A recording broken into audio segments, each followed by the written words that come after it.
Thank you for joining as I discuss recent developments related to OFCCP, affirmative action, and equal opportunity, and their impact on affirmative action employers. My name is Greg Martino, and I'm a principal consultant on our affirmative action team at HR Works. Please understand that nothing I share during this presentation should be considered as legal advice. If you're an HR Works client and would like further guidance, please reach out to your HR Works consultant for support or consider involving legal counsel.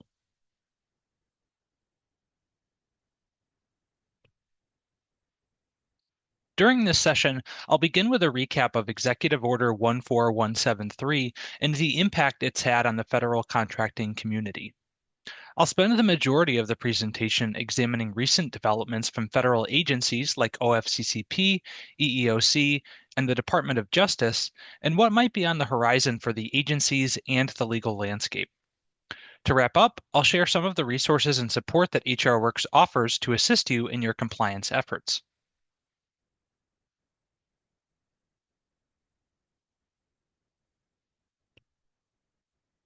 First, let's review what changed as a result of Executive Order 14173.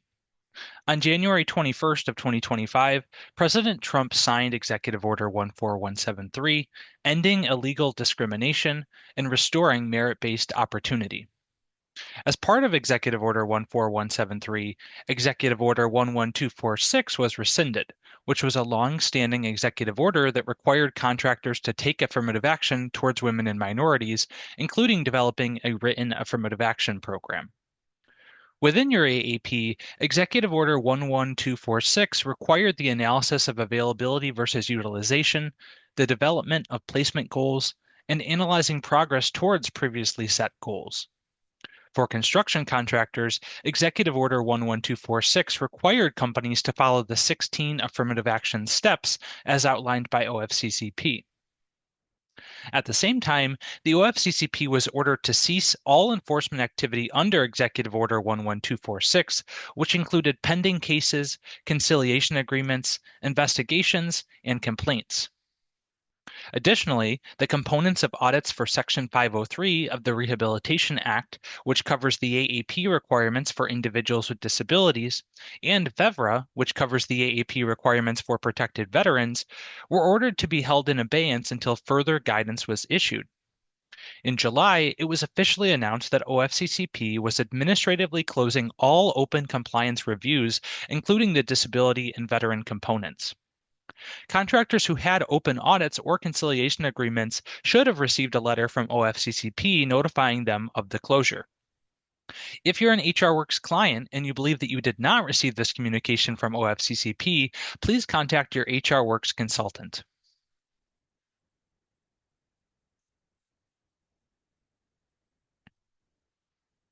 There continue to be many areas of affirmative action and compliance that are unaffected by Executive Order 14173. Federal contractors and subcontractors continue to be required to develop written AAPs for protected veterans and individuals with disabilities, as Section 503 and VEVRA were unaffected by the executive order. Many of the outreach and recruiting requirements that federal contractors have are dictated by Section 503 and VEVRA, so contractors are still required to conduct diversity outreach for veterans and individuals with disabilities, as well as other recruitment requirements, such as including the EEO tagline in your job postings and listing jobs with the Employment Service Delivery System. Federal filings, such as the EEO 1, 3, 4, and 5, and the VETS 4212 reports, have also continued without changes. The EEO 1 report was required to be filed by June 24th in 2025, and the VETS report was required to be filed by September 30th, 2025. Employers should also be aware of any remaining state or local requirements related to AAPs or equal opportunity reports. California and Illinois, for example, each have pay reporting requirements, and more recently, Massachusetts requires employers to submit their EEO reports that cover their Massachusetts employees. Minnesota, New Jersey, and the city of Madison, Wisconsin are other examples of states that have requirements for certain employers to submit or develop AAPs. It's important to note that some of these requirements are in flux this year as well, with California recently announcing upcoming changes to its pay data reporting and Minnesota modifying its compliance plan requirements. Employers should be evaluating their business needs for existing affirmative action processes and ensure that they position themselves to remain compliant with other non-federal requirements. Finally, while the rescission of Executive Order 11246 means that contractors are no longer required to conduct annual pay equity analyses as prescribed by OFCCP or to complete impact ratio analyses annually as part of AAP development, Title VII and the Equal Pay Act still make it unlawful for employers to make selection or compensation decisions based on race, color, religion, sex, or national origin. In light of Title VII and Equal Pay Act protections, it's still both lawful and good business practice for employers to utilize pay equity analyses and impact ratio analyses to help ensure equal opportunity within their personnel practices. As a result, HR Works recommends that contractors continue regular analyses to ensure non-discrimination in their hiring, promotion, termination, and compensation practices. Conducting these analyses, while not required, was not made illegal by the Executive Order 14173. It's expected that as part of that executive order, contractors may soon be required to certify that they are not violating any federal anti-discrimination laws, so continuing these types of analyses may prove to be valuable so that you can feel confident when completing this certification.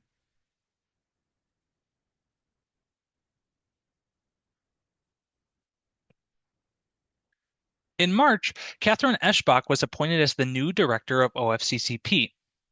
Her tenure would prove to be short-lived, however, as on September 30th, it was reported that Eschbach had been appointed as the EEOC's Principal Deputy General Counsel. Ashley Romanias is taking over as director of OFCCP for now, and it remains to be seen what her priorities will be for OFCCP if the agency continues to exist in fiscal year 2026.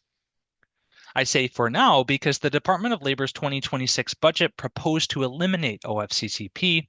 However, the Senate's budget proposal in August included funding for OFCCP. So it remains to be seen what the future holds for the agency.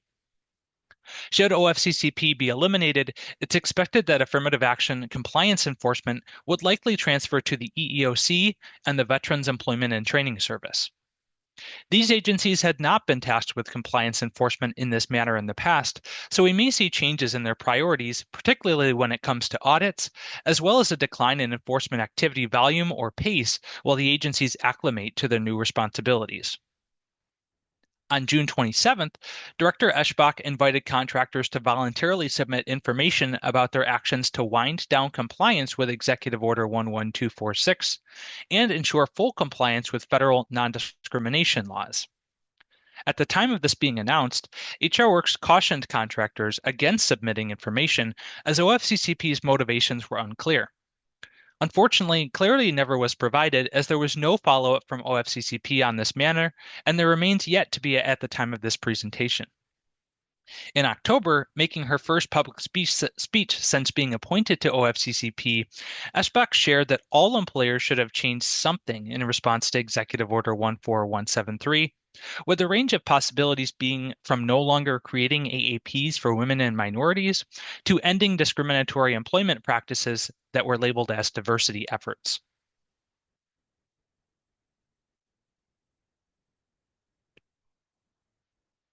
In July, OFCCP proposed modifications and updates to the existing Section 503 and VEVRA regulations and requested comments from contractors in response to this proposal.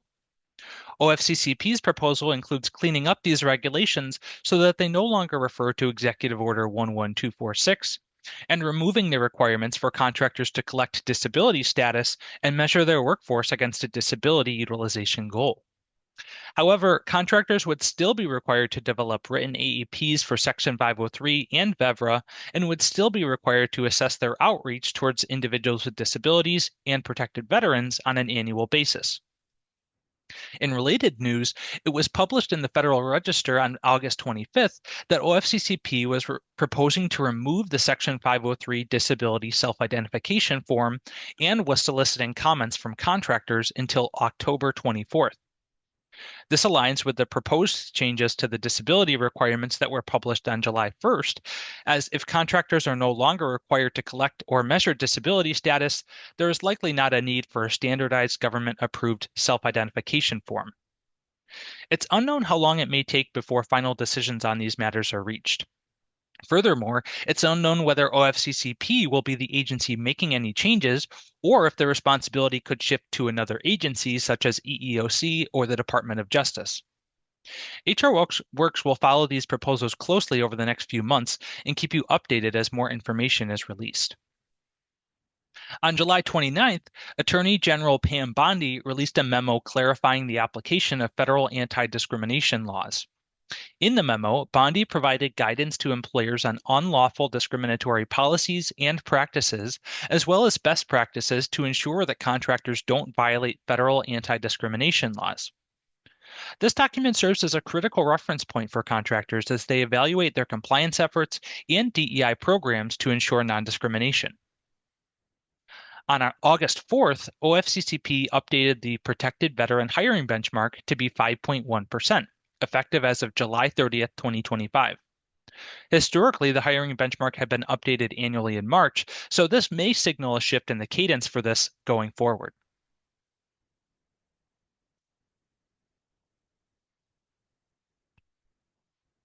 In response to these changes, contractors should consider various aspects of their affirmative action and non-discrimination programs.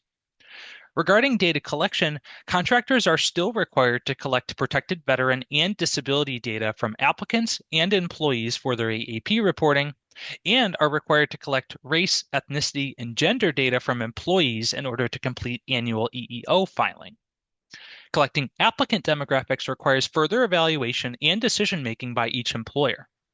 Contractors should assess whether their AEP reporting or any state or contractual requirements may still require them to collect race, ethnicity, and gender data from applicants. For HR Works clients who are continuing to conduct disparity analyses as part of their annual AEP development, applicant data is a critical component of these analyses to ensure non-discrimination in the hiring process. Other legal considerations include Title VII of the Civil Rights Act, which prohibits employment discrimination on the basis of race, color, religion, sex, and national origin, and the pending non-discrimination certification requirement. Continuing to maintain this data for applicants will enable contractors to ensure equal opportunity and non-discrimination through analyzing their screening and hiring decisions and conducting non-biased testing of any artificial intelligence that is being used. This information can also help an employer defend itself against hiring-related discrimination claims. If you're interested in how HR Works can aid in your efforts to analyze your selection decisions, or you're seeking non-biased testing services, please reach out to your HR Works consultant for more information.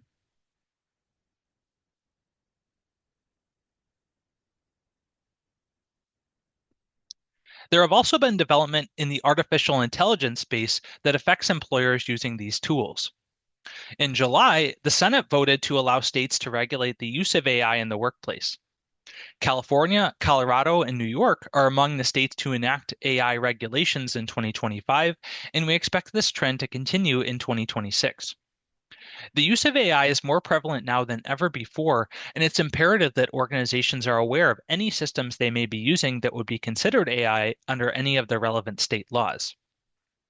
Employers should evaluate any AI that is used in screening, hiring, compensation, or any other selection decision-making process to ensure that you understand what the system is doing, what criteria is the AI evaluating in making its ultimate decision.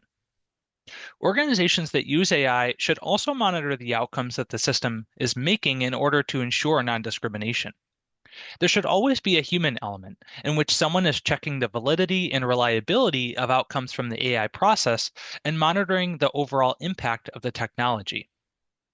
Conducting impact ratio analyses is one way to determine whether your AI is resulting in an unintended bias towards members of a protected category. As I mentioned earlier, Pam Bondi's memo in July contained many examples of practices employers may have that could be considered unlawful. Examples of unlawful practices include access to programs, facilities, or resources, if that access is restricted based on race, ethnicity, or gender, preferential hiring or promotion practices, diverse slate policies in hiring, or other policies or programs that have an intent to influence demographic representation, such as placement goals for specific demographic groups, race or gender-based decisions when selecting contractors or suppliers for your business, and training that excludes or penalizes individuals based on protected characteristics like race, ethnicity, or gender. The memo also included examples of best practices. Ensure that there's inclusive access to any programs, activities, facilities, and resources, regardless of one's race, ethnicity, gender, or any other protected class. Employee resource groups and mentoring programs should also be equally accessible for all employees. When you're making hiring and promotion decisions, focus on the skills and qualifications of the candidates and document the criteria that went into your selection decision. Eliminate diversity quotas or policies that mandate representation of a specific race or gender group in candidate pools, hiring panels, or your workforce. You should also eliminate any other policies or programs that are designed to influence demographic representation in the workforce.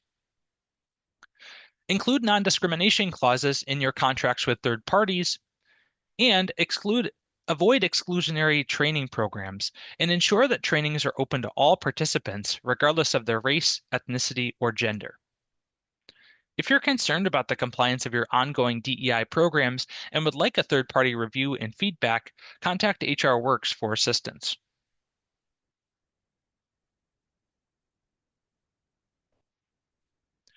HR Works has closely monitored these changes over the past several months to ensure that we continue to meet the needs of our clients.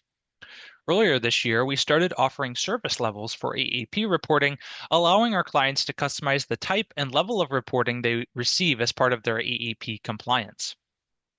HRWorks also continues to be able to provide support with state or contractual reporting requirements that you may have. Some of the states that we have provided assistance with in the past are Minnesota, California, New Jersey, and Wisconsin. If you have these requirements, don't hesitate to let us know so that we can assist you in meeting your compliance obligations. We have also updated our vast resource library, including our implementation guide to conform to the current regulations and affirmative action requirements.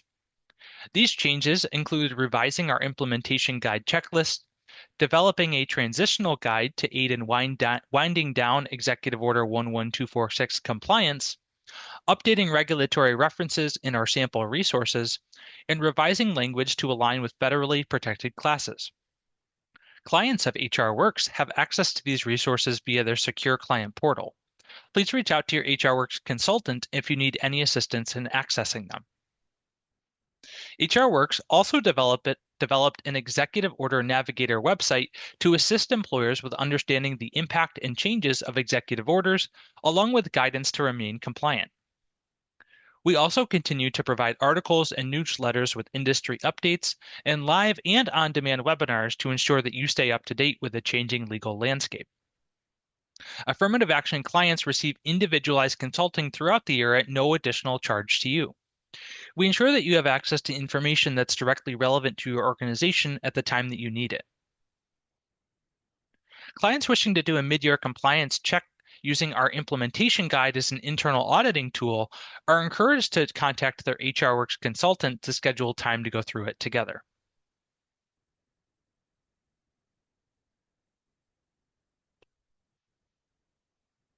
HR Works continues to offer up-to-date resources to assist our clients in navigating and responding to these recent changes. In addition to the secure client portal, we also have a client resources website where our affirmative action resources and compliance materials can be accessed. Our Executive Order Navigator outlines the executive orders in 2025 and provides guidance for employers. I've also linked the memo from Attorney General Bondi and EEOC's DEI guidance if you wish to review these documents in more detail. HR Works clients should reach out to your affirmative action or EEO consultant if you have any questions as a result of this presentation.